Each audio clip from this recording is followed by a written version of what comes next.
वे काशी आए और वहां जब कोई भी ब्राह्मण उनकी बात का उत्तर नहीं दे पाया, वे पराजित होने लगे। तब वे भगवान विश्वनाथ के पास आए और वे कहने लगे कि प्रभु, यदि आज हम पराजित हो गए तो आपकी नाक कट जाएगी।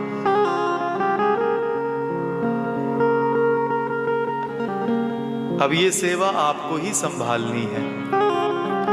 तब भगवान शिव एक ब्राह्मण का रूप, एक साधु का वेश बना करके व्यास जी के पास आए और उन्होंने कहा कि विद्या का फल क्या है। तब उन्होंने कहा विवेक, और विवेक का फल क्या है? सत असत का विचार। और सत असत का विचार क्या है? कि ये संसार असत है और संसार को बनाने वाले सर्वेश्वर श्यामा साम सत्य है। क्या आपने सत्य को जान लिया कि नहीं?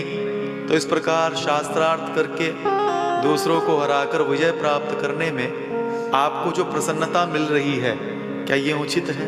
क्या दूसरे को पराजित करके उसे नीचा दिखाना आपके योग्य कर्म है?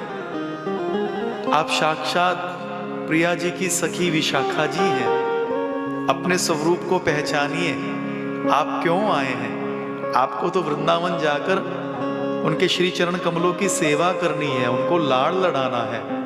भगवान शंकर ने व्यास जी को उनके स्वरूप का बोध कराया।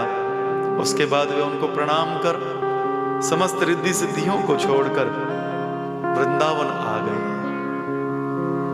और वृंदावन आकर के इन्होंने स्वामी श्री हरदास जी महाराज का दर्शन किया। महाप्रभु श्री हित हरिवंशजू महाराज का दर्शन किया और उनका कृपा रस प्राप्त किया। इन्होंने स्वामी श्री हरदास जी महाराज के बांके बिहारी का दर्शन किया। इन्होंने महाप्रभु श्री हित हरिवंशजू के लाडले राधा वल्लभ लाल जी का दर्शन किया। इन्होंने गोपाल भट्ट जी के प्राण प्यारे श्री राधा रमण लाल जी का दर्शन किया। तो इनके मन में इच्छा हुई कि मेरे भी प्राण आधार श्यामा श्याम यदि मुझे मिले तो मैं सुखपूर्वक उनको पद सुनाऊं, उनकी सेवा करूं। और ये सेवा कुंज के निकट ही किशोर वन में आकर के और वहां प्रिया जी के नाम का उच्चारण करने लगे।